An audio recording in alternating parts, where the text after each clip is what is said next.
여러분 안녕하십니까? 화요일 아침 뉴스 퍼레이드 황병준입니다.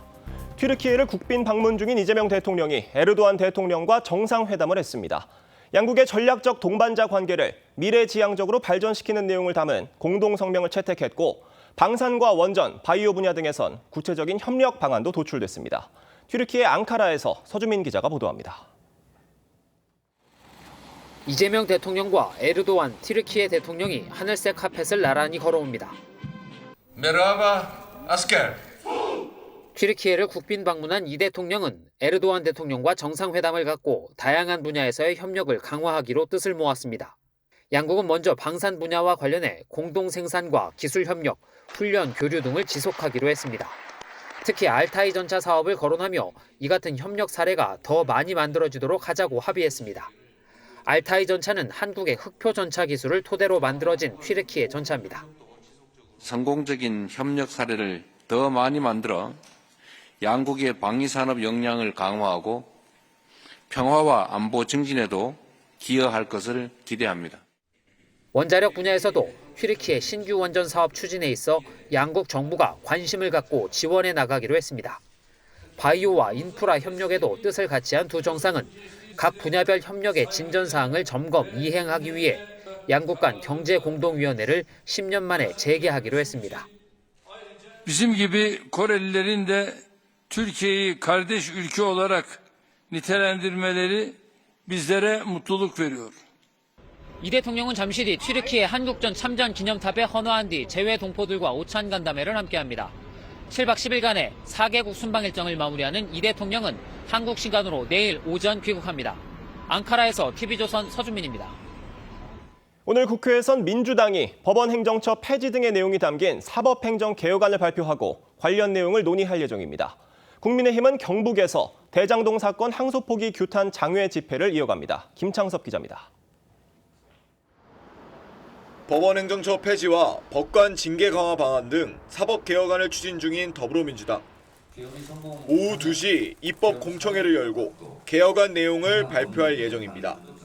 사법개혁안엔 대법관 출신 변호사는 6년간 대법원 사건을 수임하지 못하도록 하는 전관예우를 금지하는 내용도 담는 방안이 검토된 것으로 전해졌습니다. 민주당은 사법행정개혁 개정안을 올해 안에 통과시키는 것을 목표로 하고 있습니다.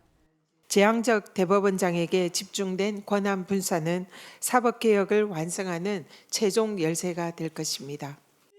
국민의힘은 보수의 텃밭으로 불리는 경북을 찾아 장외 집회를 엽니다. 지난 주말 부산과 울산, 경남을 찾은 데 이어 네 번째 전국 순회 여론전을 펼치는 겁니다.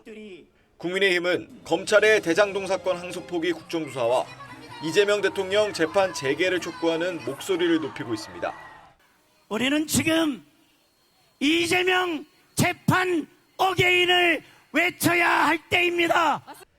장도혁 대표 등 지도부는 박정희 전 대통령 생가를 방문하고 농산물 가격 하락으로 피해를 본 농민을 만나는 등 지역 여론도 들을 계획입니다. TV조선 김창섭입니다.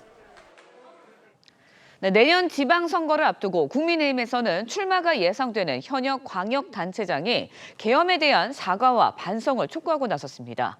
하지만 국민의힘 지도부는 어제 의원총회에서 다른 기류를 보였는데 내달 초 비상계엄 1년을 앞두고 야당의 속내가 복잡해 보입니다. 이채림 기자가 보도합니다. 국민의힘 내에서도 계엄 1년을 맞아 사과와 반성, 윤석열 전 대통령과의 절연 등이 필요하다는 지적은 꾸준히 있어 왔습니다.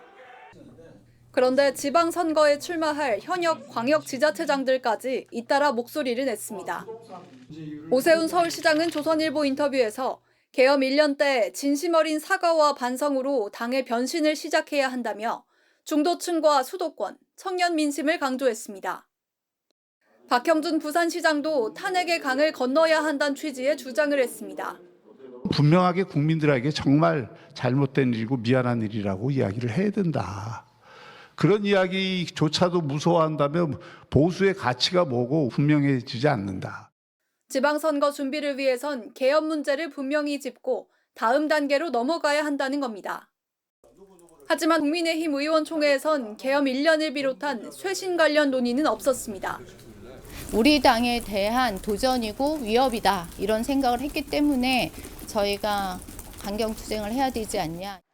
오늘 당협위원장 워크숍에 참석한 장동혁 대표는 작은 일을 두고 우리끼리 논쟁을 벌이면 큰 걸 놓친다며 끝까지 싸우자고 대여 투쟁을 강조했습니다. 고개를 숙이면 목을 부러뜨리고 허리를 숙이면 허리를 부러뜨리고 우리가 엎드리면 밟아서 땅에 진 이기는 것이 민주당이었습니다. 당 안팎에선 추경호 전 원내대표의 구속 여부가 향후 당 노선의 분기점이 될 거란 전망이 지배적입니다. 개엄 1년이 되는 내달 초까지는 쇄신과 투쟁을 둘러싼 논쟁이 계속될 전망입니다. TV조선 이채리입니다. 민주당은 1인 1표제 최종 결정을 결국 일주일 미뤘습니다. 정청래 대표 면전에서 밀어붙이기식 폐기가 맞느냐는 공개 비판이 나오는 등 당 안팎의 논란이 계속되자 속도 조절에 나선 것이라는 분석입니다. 한지은 기자가 보도합니다. 민주당은 당초 대의원과 권리당원의 표 가치를 동등하게 산정하는 이른바 1인 1표제를 27일 중앙위원회에서 최종 확정할 계획이었습니다. 그런데 당헌 당규 개정을 밀어붙이려던 정청래 대표 면전에서 공개 반발 목소리가 터져나왔습니다.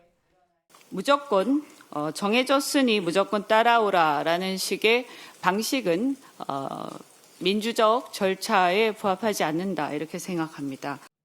당무위원회에서는 회의장 밖까지 들릴 정도의 고성도 터져나왔지만 결국 개정안은 통과됐습니다. 일부 당원이 개정안 효력을 정지해달라는 가처분 소송까지 준비하는 등 논란이 이어지자 당 지도부가 속도 조절에 나섰습니다. 중앙위원회를 다음 달 5일로 일주일 늦추기로 한 겁니다. 다른 의견이 있었던 것도 사실이고 그런 것들을 다 수용하고 수렴해서 아까 말씀드린 것처럼 조금 더 논의 시간을 갖자라는 1인 1표제는 여론 수렴 과정에서 83%가 넘는 당원들이 불참했고 졸속 우려 속에 지도부에서도 공개 비판의 목소리가 끊이지 않는 상황입니다. 그 보안장치의 취지까지 모두 없애버린다면 그것은 우리 당의 역사와 정체성 그리고 가치를 훼손하는 우를 범하는 졸속개혁이 될 수도 있다고. 하지만 중앙위원회에서도 결과가 바뀌지 않을 거란 관측이 많아 논란은 계속될 전망입니다. TV조선 한지은입니다.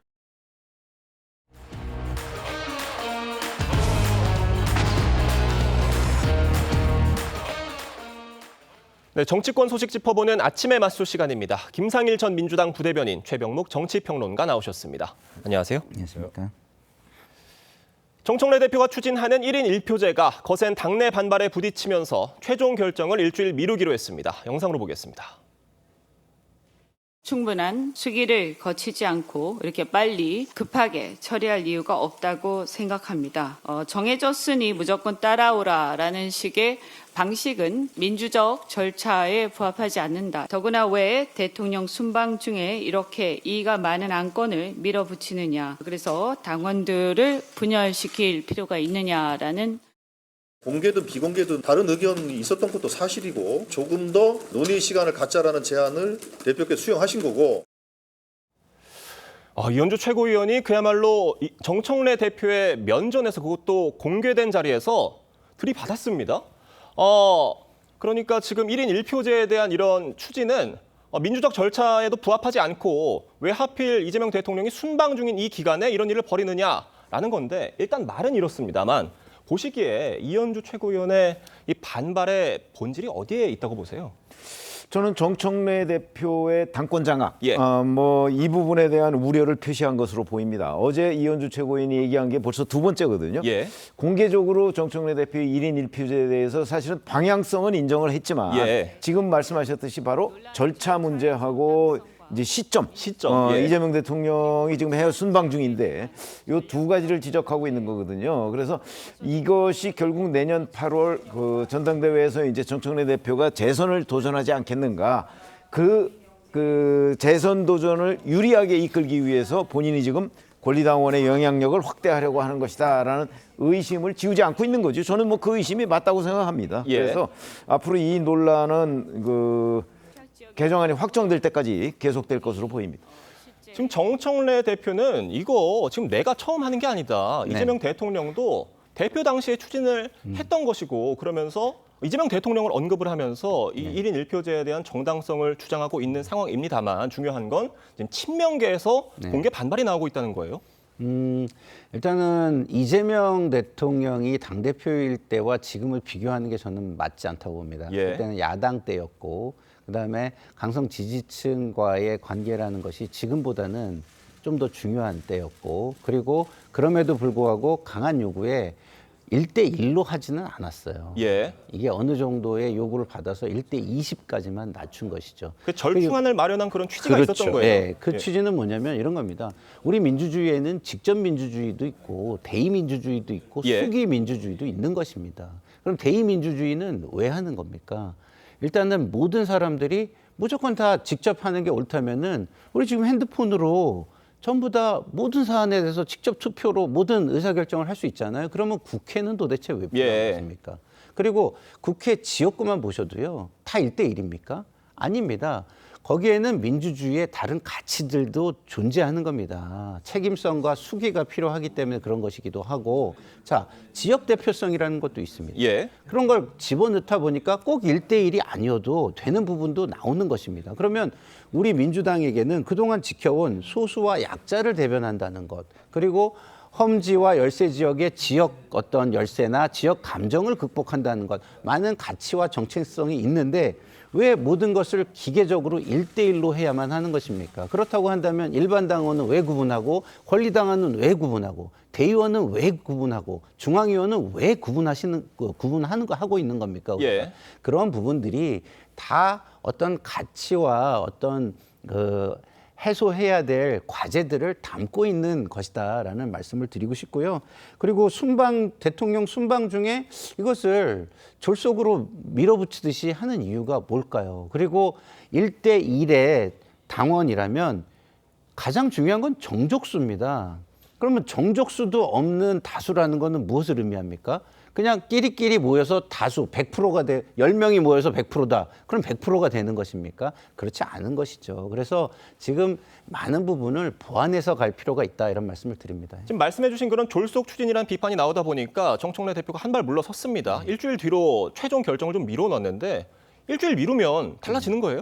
그러니까 보완이 돼야죠. 제가 말씀드린 소수 약자의 어떤 대표성을 어떻게 보완할 것이냐, 열세 지역의 어떤 그런 목소리를 어떻게 좀 더 키워줄 것이냐 이런 부분이 보완이 돼야 될 것 같고요. 그리고 지금 무조건 1인 1표로서 목소리 큰 사람들의 목소리가 과대대표되는 것은 또 어떻게 막고 그 안에 수기를 통해서 좀 더 책임 있는 사람들이 숫자는 작더라도 수기를 통해서 논의를 공론화할 것이니까 이런 분들이 고민돼야 한다고 생각합니다. 보시기 어떻습니까? 일주일 사이에 어떤 뚜렷한 보완책이 나올 수 있을 것으로 보세요? 결국은 이게 이제 취약 지역, 민주당으로서는 영남 지역이 취약하잖아요. 그 취약 지역을 어떻게 대변할 수 있도록 하느냐 하는 그 장치만 남은 거예요. 그러니까 제가 보기엔 1인 1표제라는 대세를 아마 친명계에서 역주행할 수는 없을 거예요. 그래서 일단 정청래 대표가 그 방향은 누구도 지금 부인할 수 없는 거기 때문에 그게 이제 전면적인 1대1이냐 아니면 취약 지역을 약간 보완 장치를 두느냐인데 정청래 대표로서는 취약 지역 보완 장치를 둔다고 하더라도 일단 본인이 얘기한 1인 1표제의 전국 확산은 일단 가능할 걸로 보이기 때문에 일단 정치적으로는 상당한 이득을 아마 취하지 않을 수가 없을 것이다. 저는 이렇게 봅니다. 그러니까 1인 1표제 가능할 것이다. 결국 될 것이다. 라는 말씀이신데 된다고 한다면 강성 지지층의 목소리가 너무나도 커져버리게 되는 게 아니냐라는 우려의 목소리가 당내에서 나오고 있는 것 같습니다. 그렇기 때문에 제가 정족수 문제를 말씀을 드린 겁니다. 강성 지지층 목소리가 강하면 중도층과 합리적 지지층의 목소리는 억눌려지게 되겠죠. 그러면 표현 자체가 억눌려지면은요. 투표에 임하지 않는 경우가 많습니다. 그런 경우에 우리는 정족수가 필요한 것입니다. 모든 사람들이 참여를 해서 정족수를 채운 다음에 거기에서 50%를 넘기든 90%가 나와야 의미가 있는 거지.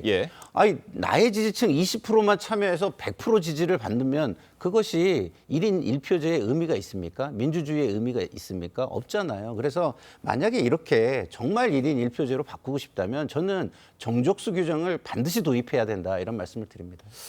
자, 지금 정청래 대표가 속도 조절에 들어간 상황이지만 일부 친명 당원들 사이에서 개정안 의결에 대해 무효 확인 가처분 소송을 하자 이런 목소리도 나오고 있다고 합니다. 그런데 정청래 대표가 1인 1표제에 대해서 당원들의 압도적 지지가 있었다라고 얘기를 했는데 왜 이런 반발이 나오는 거라고 보세요? 이거 뭐라고 그게 보십니까? 절차상의 문제인데요. 예. 당원 당규에 보면 사실은 이런 그 전당원 투표를 해야 할 대상 이거에 대해서는 뭐 적격 심사를 거쳐야 하고 그다음에 뭐 그 대상을 이렇게 쭉 명시해 놨어요. 예.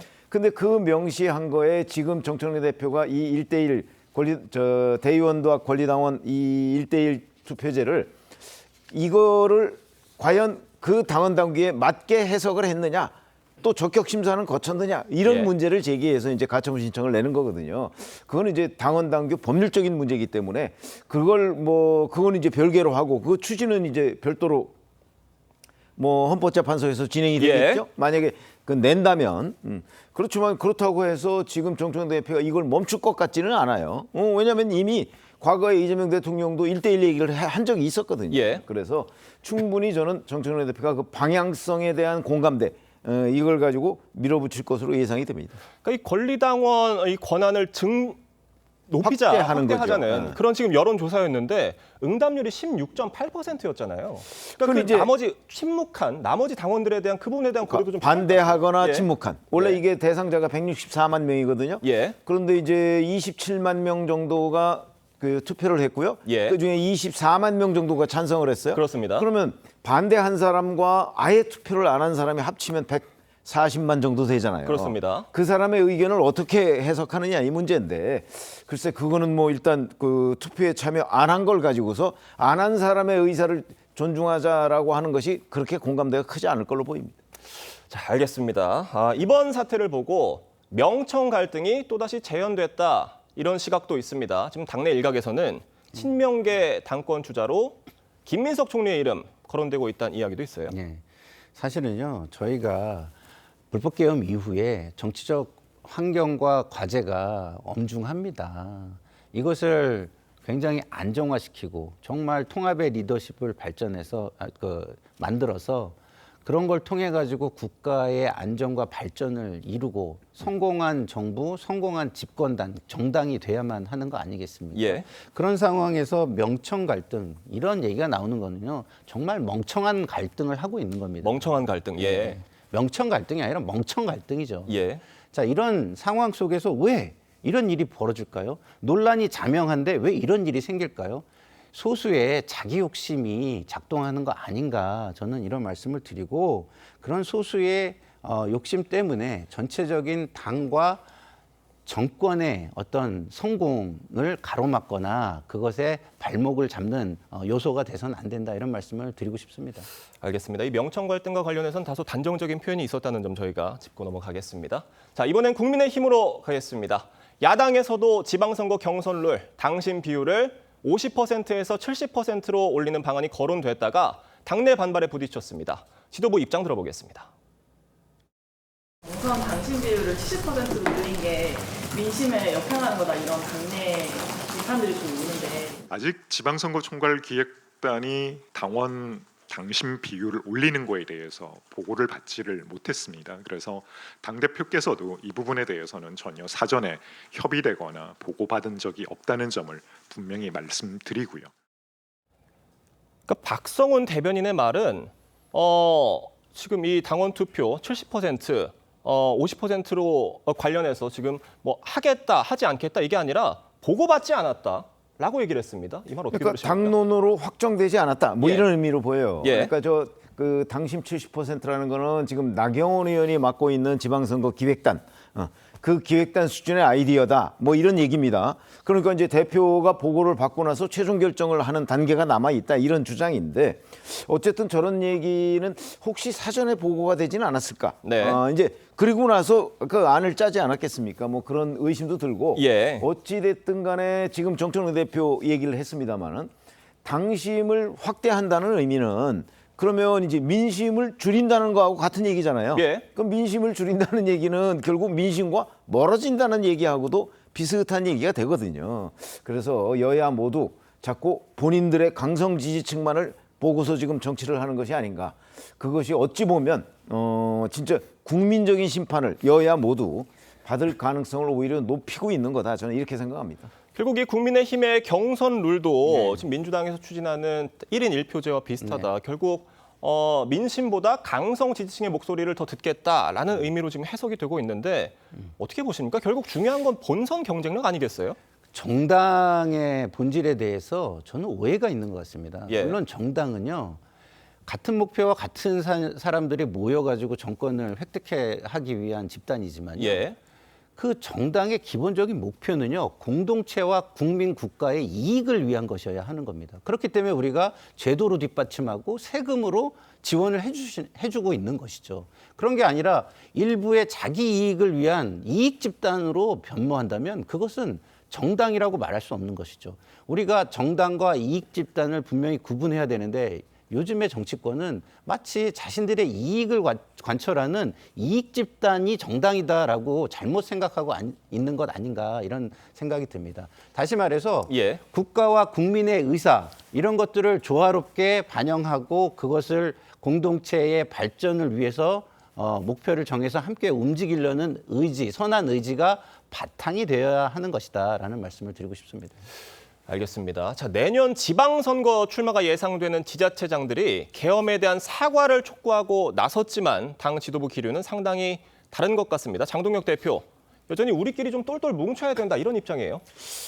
뭉치고 나서 외연 확장을 해야 된다 이런 기류로 보이는데 언제까지 뭉치고 언제부터 외연 확장을 할 것이며 그다음에 그 외연 확장의 시기에 본인이 선언을 한다고 그래서 정말 말처럼 외연 확장이 되는 것이냐 하는 의문이 제기되고 있는 거예요. 지금 오세훈 서울시장이나 아니면 박형준 부산시장이나 모두 현장에서 어찌 보면 당에 못지않게 현장의 분위기를 잘 알지 않겠습니까? 더군다나 내년 6월 지방선거면 지금 뭐 7개월 정도밖에 남지 않았습니다. 근데 그 사람들이 지금 이 비상계엄에 대해서 사과하고 반성하고 그러면서 외연 확장을 지금 해야 된다. 왜냐하면 12월 3일이 비상계엄 1년이 되는 날이잖아요. 그러니까 이때 또 실기하면 언제 할 것이냐 지금 이런 요구를 하고 있는 건데 그 장동혁 대표는 그 이제 순서상 좀 다른 것으로 보여요. 그런데 지금 장동혁 대표가 깨달아야 할 부분은 본인이 지금 이제 곧 100일이 됩니다. 취임한 지. 그렇죠. 근데 당의 지지율은 여전히 그 상태예요. 그냥 박스권에 갇혀서 전혀 오르지 않고 있어요. 거기다 본인의 리더십에 대한 평가도 그렇게 긍정적이지 않아요. 그러면 본인이 무엇이든 지금은 해야 되는 시점이다라는 관점에서 보면 저는 그 지자체 지금 장 출마 예상자들이 하고 있는 요구의 아마 정당성이 거기서 드러나는 것 아닌가. 저는 바로 장동혁 대표의 국민의힘 지지율에서 드러난다 이렇게 생각합니다. 그러니까 지금 곳곳에서 윤석열 전 대통령과의 절연을 주장하는 목소리들이 커지고 있는데 장동혁 대표의 입장 그게 아닌 것 같다는 게 문제라는 말씀이십니다. 어떻게 보십니까? 그러니까 자기 이익만 관철하면 된다는 거죠. 그러니까 자기가 강성 지지층의 리더가 되면은 자기의 입지만큼은 지켜갈 수 있다 이런 거고 당이 승리하는 정당, 집권하는 정당 그리고 성공한 정당이 되는 거는 별로 관심이 없다는 것을 극명하게 보여주는 겁니다. 자, 장동혁 대표가 저는 착각하는 게 이거라고 생각해요. 민주당에 많은 악재가 있습니다. 그럼 이런 악재들을 선거 때 가면 이 악재들만 보일까요? 그렇지 않습니다. 불법 계엄 이후에 보여준 국민의힘의 태도도 보일 겁니다. 이런 것을 비교 평가하는 겁니다. 그리고 종합해가지고 상대 평가를 하는 겁니다. 그러면 어느 게 더 커 보일까요? 불법 계엄 이후에 소위 말하는 보수라는 진영에서 헌재의 판결에 결이 다른 행동들을 쭉 해온 것을 국민이 용서할 수가 있겠습니까? 그런 부분이 훨씬 크게 작용할 것이라는 것을 지금이라도 자각하고 전체 당을 위한 당대표가 돼야지 개인, 자신을 위한 당대표가 돼서는 안 될 것이다. 이런 말씀을 드립니다. 알겠습니다. 다음 소식 짚어보겠습니다. 민주당이 내란 전담 재판부 추진을 다시 본격화하고 있습니다. 강경파가 불을 붙인 내란 재판부 설치 주장에 지도부도 가세한 모양새인데 관련 얘기 들어보겠습니다. 윤석열의 두 번째 석방만은 무슨 일이 있어도 반드시 막아야 합니다. 전담재판부야말로 내란을 완전히 종식시키는 내란 전담 재판부 당연히 설치합니다. 국민의 명령입니다. 여기에 대해 더 이상 설왕설래하지 않기를 바랍니다. 대통령님께서 순방을 마치고 귀국하시면 차질 없이 처리하도록 하겠습니다. 지금 중요한 건 김병기 원내대표 입에서 저 말이 나왔다는 것 같아요. 그렇죠. 지금까지 지도부에서는 논의하지 않았다. 이런 입장을 유지하고 있었는데 어제 갑자기 이제 국민의 명령이 나온 겁니다. 이렇게 되면 이제 지도부가 공식화한 거죠. 그러면 하게 되겠죠. 자, 그러면 이제 왜 이렇게 하려고 하느냐. 의도가 이제 문제가 될 텐데. 글쎄, 뭐 여러 가지 목적이 있을 수 있지만 뭐 그 첫 번째는 아마 지금 임박했잖아요. 내란 이른바 재판부의 선고가. 그러니까 그 재판부를 압박하기 위한 것 아닌가. 뭐 그 목적이 저는 가장 크다고 봅니다. 그 압박해서 결국 여기서 뭐 확실하게 유죄 판결을 내려라 뭐 하는 의미겠죠. 그다음에 또 하나는 이런 것들을 계속 추진하는 사람들이 사실은 내년 지방선거에 출마하기 위한 거예요. 그러니까 그 사람들은 뭔가 자기 정치를 해야 할 이유 뭐 이런 거에 이제 결국 지도부가 편승했다 뭐 이런 의미도 담고 있는 것으로 보입니다. 그러니까 뭐 말씀해주신 내란 재판 관련한 1심 선고들 또 그리고 추경호 전 원내대표에 대한 영장실질심사도 지금 이루어질 가능성이 있는 상황인데 이 내란 재판부 설치 추진하는 그 화살이 어디를 향하고 있다고 보세요? 화살이 어디를 향하고 있느냐라는 것보다 저는 이런 말씀을 좀 드리고 싶어요. 민주당이 이런 것들을 어떤 표적을 가지고 이렇게 추진하는 것이다. 이렇게 오해하는 분들도 있을 수 있겠죠. 그렇지만 저는요, 지금 사법부가 좀 각성을 해야 된다고 봅니다. 왜냐하면 불법계엄 이후에 사회가 엄청나게 혼란스럽고 그 불법계엄에 대한 사실상 인정을 하지 않고 반성도 하지도 않고 사과도 하지 않는 세력이 존재하고 있어요. 그리고 그 이슈를 중심으로 어마어마한 사회적 갈등과 국가적 갈등이 커져가고 있습니다. 자, 그러면 이거에 대한 종지부를 누가 찍을 수 있을까요? 사법부가 책임감을 가지고 좀 속도감 있게 재판을 진행해 주셔야 돼요. 물론 거기에는 공정하기 위해서 국민들과의 소통을 강화하고 투명성을 가지고 그 결론에 대해서 큰 이견이 없게 하는 장치도 함께 마련을 해서 추진을 해 주셔야 되겠지만 이렇게 질질 끄는 듯한 느낌을 주고 사회 갈등을 방치하는 듯한 느낌을 주는 것은 저는 사법부가 책임감이 없고 사법 불신을 굉장히 키우는 요소가 된다. 그렇기 때문에 내란 전단 재판부 이야기가 처음에 나올 때 저는 굉장히 강하게 비판했던 사람인데 지금 시간이 흐르면 흐를수록 이거 조금씩 필요성이 있는 거 아니야? 이런 느낌이 점점 들고 있다는 거예요. 그래서 저 같은 사람을 만들지 않기 위해서도 사법부가 조금 더 책임감을 저는 가져주시면 좋겠다라고 개인적으로 부탁을 드립니다. 근데 제가 보기에는 뭐 졸속 재판을 하라는 요구인가요? 그냥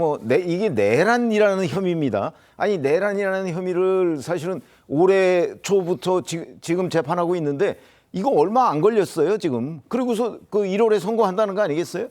근데 그걸 가지고 빨리 안 한다고 얘기하는 건 민주당 프레임이고요. 그냥 내재를 알렸다 하고 끝내라는 얘기밖에 안 되기 때문에 제가 보기에는 충분히 늑장 재판 비판을 받을 정도는 아니다, 이렇게 생각합니다. 말씀해주신 처음에 이 내란 전담 재판부에 대한 비판적인 목소리들, 초반에 나왔던 그런 목소리들을 제가 생각해 보면 결국 위헌 소지가 있다 이런 지점들이었는데 민주당은 이 위헌 소지를 피하기 위해서 2심부터 도입하겠다고 얘기를 했는데 이게 근데 1심부터 하면 위헌이고 2심부터 하면 위헌 소지가 없나요? 그 법률가들한테 아마 물어보시면 다 알겠지만 1심에서 하나, 2심에서 하나 이 본질은 사법부의 독립 침해예요. 그게 헌법에 규정이 돼 있거든요. 그러니까 그런 것들이 본질이지 마치 2심부터 하면 별 문제가 없는 것처럼 그거는 일반 국민들을 호도하는 주장이라고 저는 생각합니다. 헌법재판소로 이 문제가 가서 만약에 위헌 결정이 나올 경우에 재판 자체가 무효화되는 사태가 발생할 수도 있잖아요. 민주당은 이런 부분에 대해서도 지금 생각을 하고 있는 거죠. 위헌이 되지 않는 장치들을 넣겠죠. 예를 들어 가지고 특별재판부라고 처음에는 불렀었어요. 근데 특별재판부가 아니라 내란 같은 고도의 정치 행위를 재판하는 전담재판부. 그러니까 요새는 과학기술이 발전하면 과학기술에 대한 전문성이 꼭 필요하잖아요. 재판부가. 그러면 그런 부분에 대해서 지적재산권이나 이런 데에 대해서는 전담재판부가 만들어지고 있는 추세거든요. 그렇게 한다면 위헌 논란은 또 피해갈 수 있는 것이고요. 그리고 또 재판부를 구성하는 데 있어서 법원에 전적인 구성 권한을 주고 무작위 배당 방식을 도입을 한다면 뭐 그것이 제가 볼 때는 위헌이 되지는 않을 것이다 이런 생각이 듭니다. 자, 이런 위헌 논란, 다양한 목소리들이 있는 것 같습니다. 자, 이런 상황에서도 내란 재판부 주장을 강하게 해온 건 주로 지방선거 출마 후보군들입니다. 이 당내 경선을 염두에 둔 선명성 경쟁이라는 평가가 나오는데 이 부분은 어떻게 보고 계세요? 왜 그러냐면 지금 윤석열 전 대통령의 내년 석방 가능성, 그다음에 더 나아가서는 뭐 무죄 가능성, 뭐 이런 것까지도 얘기하고 있는 사람들이 바로 민주당의 강성 지지층들이에요. 이른바 개딸이라고 하는 강성 지지층들이거든요. 그렇기 때문에 그 강성 지지층의 그 지지를 이끌어내기 위해서는 그 사람들의 주장에 그 사실은 얹혀가야 돼요. 지금 바로 출마자들이 그런 거거든요. 그래서 이 출마자들은 이걸 겸해서 자기 정치를 하고 있는 것이다라는 비판을 피해가기는 어려울 걸로 보입니다. 알겠습니다. 오늘 두 분 말씀은 여기까지 듣겠습니다. 감사합니다. 추위가 주춤한 사이 황사와 초미세먼지가 유입되면서 수도권엔 주의보가 내려졌습니다. 새벽부터 전국 곳곳에 비도 내리고 있는데 일부 지역엔 낮 동안 황사비가 내릴 가능성이 있습니다. 서울 광화문 광장에 나가 있는 취재기자 연결합니다. 이낙원 기자, 현재 비가 내리고 있습니까? 네, 새벽부터 비가 내리다 그치다를 반복하고 있는데요. 지금은 약한 빗줄기가 내리고 있습니다. 서울 지역엔 어젯밤부터 초미세먼지주의보가 내려져 아직도 공기는 희뿌연 상태입니다. 전국 대부분 지역에선 비가 내릴 전망입니다. 중부와 호남 지방에서 시작된 비는 낮부터 영남과 강원 지방으로 확대되겠습니다. 비는 오후에 대부분 그칠 전망이지만 강원도와 충북, 경북 일부 지방에선 늦은 밤까지 이어지겠습니다. 포근한 날씨로 추위가 주춤한 사이 수도권 지역엔 초미세먼지주의보가 내려졌습니다. 오늘 수도권은 매우 나쁨, 영남 지방을 제외한 대부분 지역에선 나쁨 수준을 보일 전망입니다. 고비 사막과 중국 북부에서 황사도 날아오면서 전국 곳곳에서 황사비가 내릴 걸로 보입니다. 아침 기온은 어제와 비슷하지만 낮부터 비가 그치고 돌풍이 불면서 전국 대부분 지역에서 10도 안팎의 쌀쌀한 날씨가 이어질 전망입니다. 일부 지역에선 눈 소식도 있습니다. 강원 북부와 제주도 산지에선 1에서 5cm의 눈이 쌓이겠습니다. 서울 광화문 광장에서 TV조선 이낙원입니다. 네, 사람들이 급하게 몸을 피하고 승합차 한 대가 그대로 달려옵니다. 어제 오후 제주 우도 선착장 인근에서 승합차가 보행자에게 돌진하는 사고가 발생했습니다. 3명이 숨지고 10명이 중경상을 입었는데 평일에도 관광객이 많았던 터라 인명피해가 컸습니다. 장혁수 기자가 보도합니다. 선착장 인근을 지나던 사람들이 뒤를 돌아보더니 놀라 황급히 자리를 피합니다. 승합차가 빠른 속도로 달려와 주차 차량과 전신주를 들이받습니다. 제주 우도 천진항에서 60대 남성이 몰던 승합차가 돌진한 건 오후 2시 50분쯤입니다. 동승객 5명을 태우고 배에서 내려 좌회전을 한 뒤 곧바로 속도를 높여 100여 미터를 질주했는데 행인 7명을 친 뒤 전신주를 들이받고서야 멈췄습니다. 이 사고로 승합차에 타고 있던 1명과 행인 2명이 숨지고 10명이 중경상을 입었습니다. 내리자마자 달려오는 바람에 심각했죠. 살려달라고 했다는 소리도 들었어요. 구조당국은 닥터 헬기와 해경 헬기 등 가용 가능한 장비와 인력을 총동원해 구조 작업에 나섰지만 평일에도 관광객이 많은 곳이라 인명피해가 컸습니다. 중증도 진료에 의해서 심장자고 급박한 환자 먼저 이송을 하고 그다음 나머지 일반 환자들은 여기서 차례로 여기 중증도 진료하면서 이송을 하려고 하고 있습니다. 경찰 조사 결과 승합차 운전자에게서 음주 정황 등은 발견되지 않았습니다. 차량에 대해서 국가수 의뢰하고 떨진부터 시작해서 다양하게 사고 원인을 열어놓고 파악을 해야죠. 경찰은 현장 CCTV와 운전자 진술 등을 토대로 정확한 사고 원인을 조사하고 있습니다. TV조선 장혁수입니다. 네, 국내 최고령 현역 배우이자 전 국회의원 이순재 씨가 오늘 새벽 향년 91세로 별세했습니다. 고인은 70년 가까운 세월 동안 다양한 장르를 넘나들며 노년에도 무대를 향한 열정과 헌신을 보여줬습니다. 이로라 기자가 보도합니다.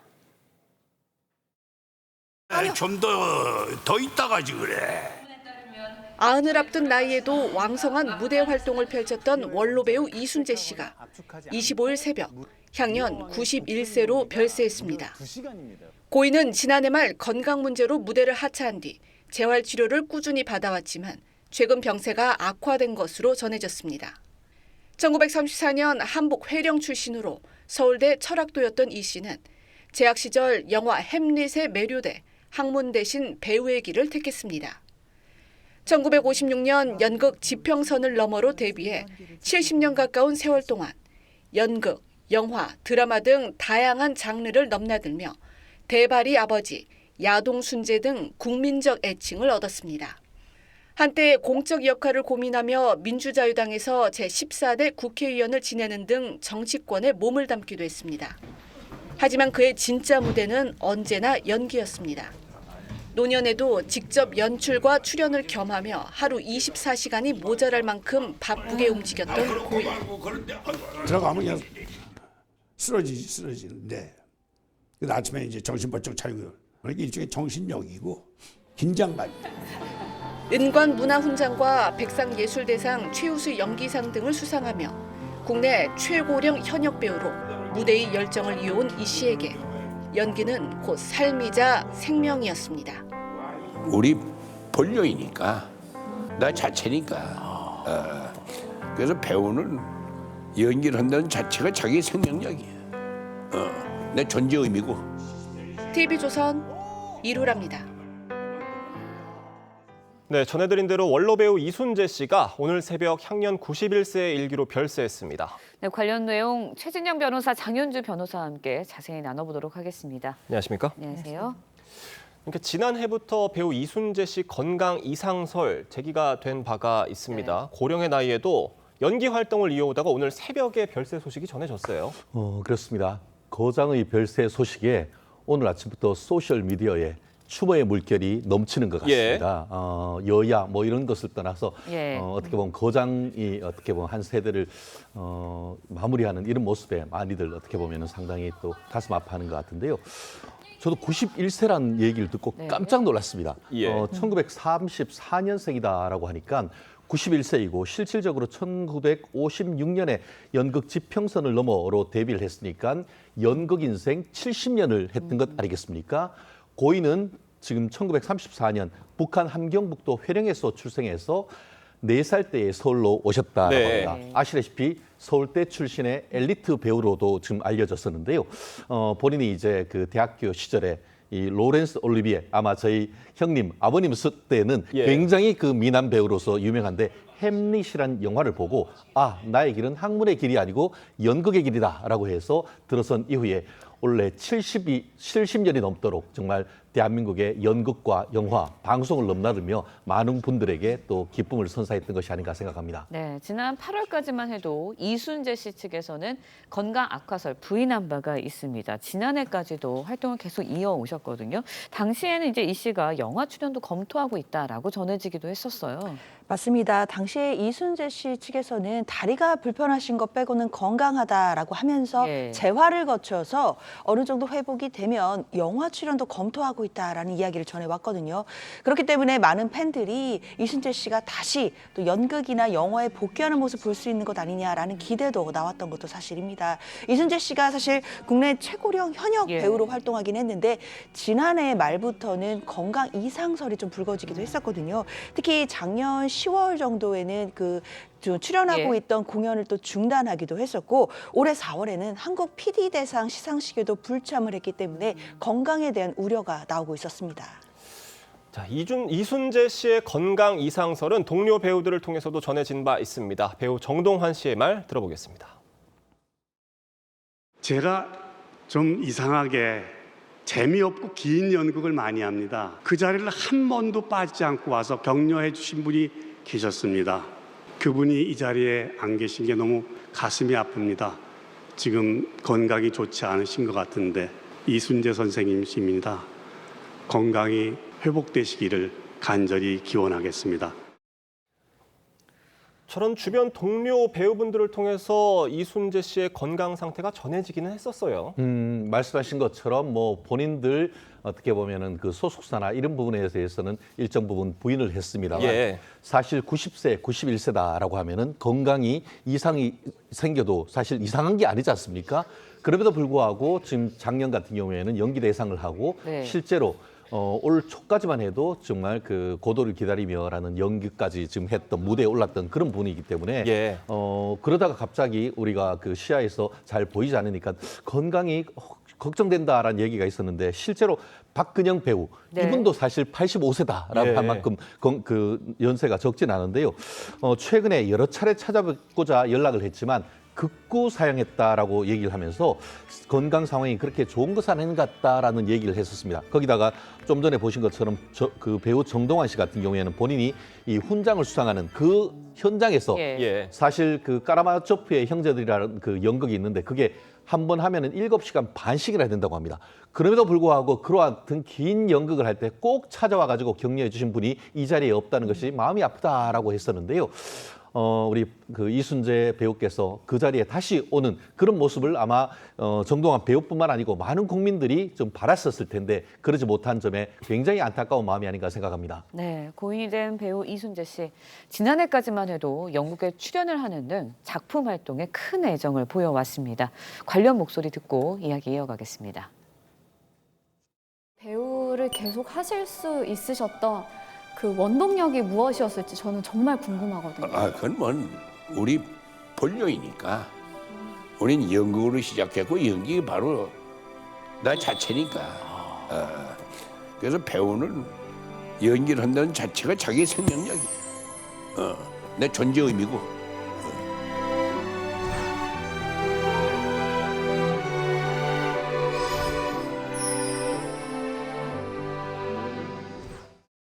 네, 마지막으로 이제 내 존재의 의미다라고 말씀하셨는데 굉장히 귀에 남는데요. 이순재 씨, 9순의 나이에도 드라마에 출연하고 직접 연극을 연출하면서 굉장히 큰 열정적인 모습을 보였거든요. 맞습니다. 지난해 10월까지도 연극 무대에 있었지만 이제 건강상의 문제로 하차를 하게 됐고요. 네. 그리고 지난해 12월에는 KBS 연기대상에서 대상을 수상하는 영광까지 네. 거머쥐었습니다.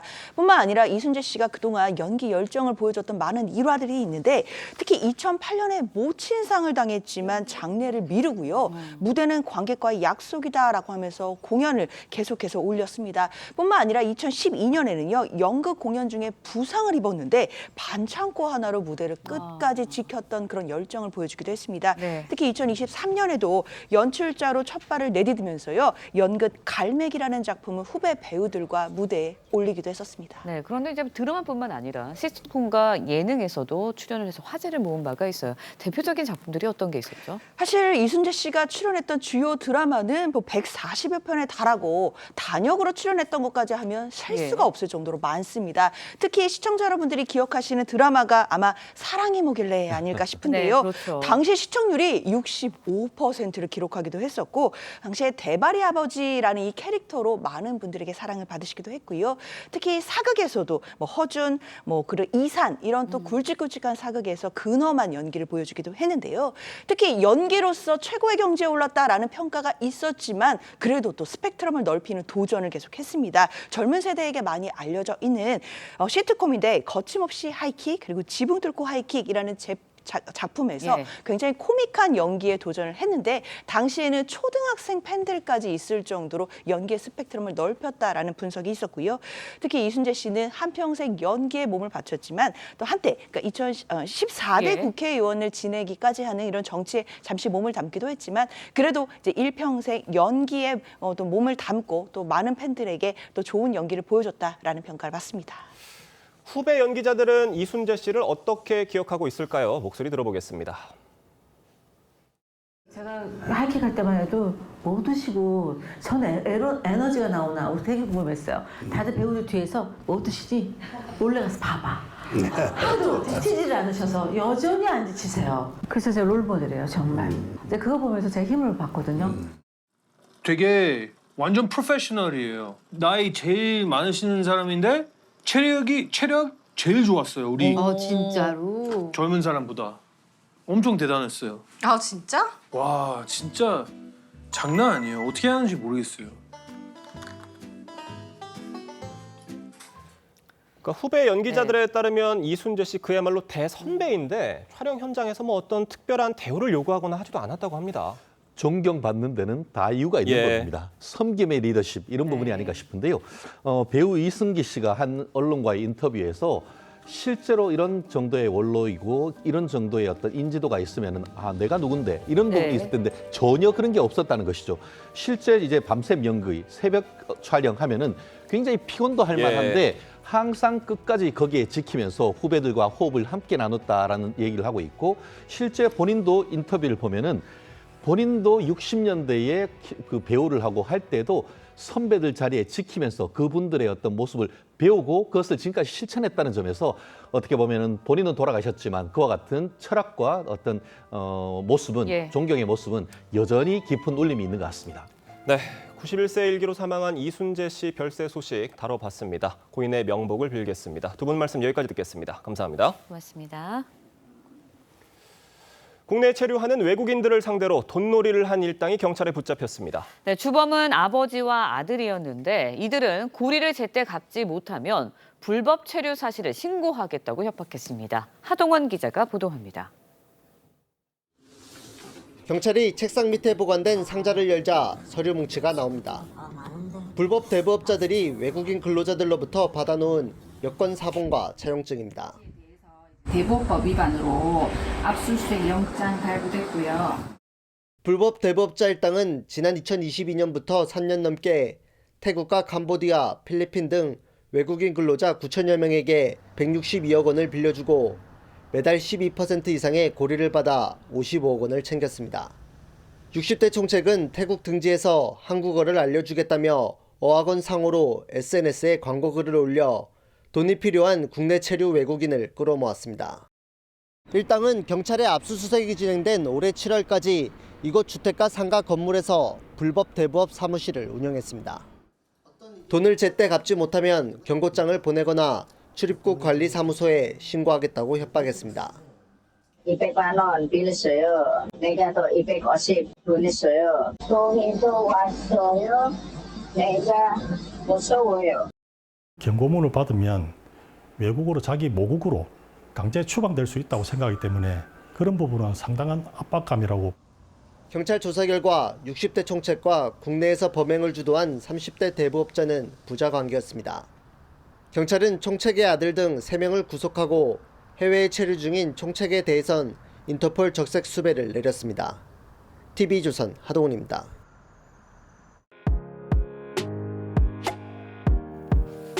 네, 렌즈에 담긴 그 순간 그 의미를 짚어보는 시간이죠. 사진 기자가 선택한 아침의 한 장입니다. 오늘은 조선일보 사진부 이태경 기자와 함께합니다. 안녕하세요. 오늘 아침에 볼 사진 어떤 건가요? 네, 요즘 전국 곳곳에 치유의 숲이 인기라고 하는데요. 쌀쌀해진 날씨에도 숲 치유가 큰 사랑받고 있습니다. 현장 모습 사진으로 만나보겠습니다. 경북 영주시 봉현면 국립산림치유원입니다. 해발 500m 소백산 자락에 있는 침엽수림인데요.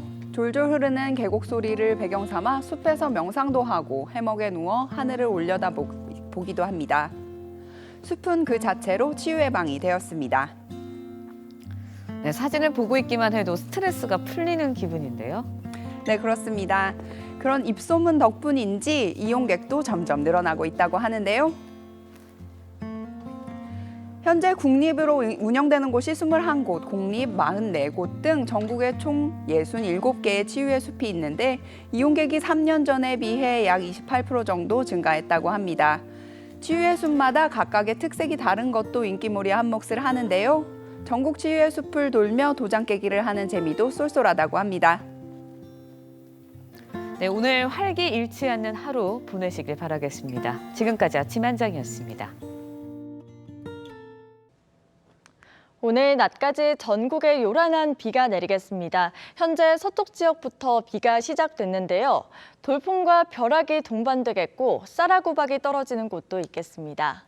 중부지방과 호남은 최대 15mm의 비가 내리겠고 산지를 중심으로 눈이 내리겠습니다. 동해안에도 5에서 20mm의 단비가 내리며 건조함이 해소되겠습니다.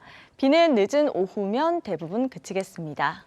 비와 함께 공기질이 나빠서 흙비가 내릴 가능성이 있겠습니다. 오전까지 전국의 대기질이 나쁨에서 매우 나쁨 단계에 보이겠고요. 서쪽 지역은 종일 대기질이 좋지 못하겠습니다.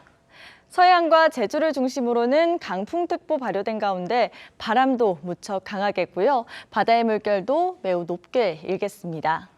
비가 내리며 낮 기온 어제만큼 오르지 않겠습니다. 낮 최고 서울 9도, 대전과 광주 11도 예상됩니다. 목요일 전국에 또 한 차례 비가 내리겠고요. 이후로는 영하권 추위가 찾아오겠습니다. 오늘의 날씨 박선민입니다.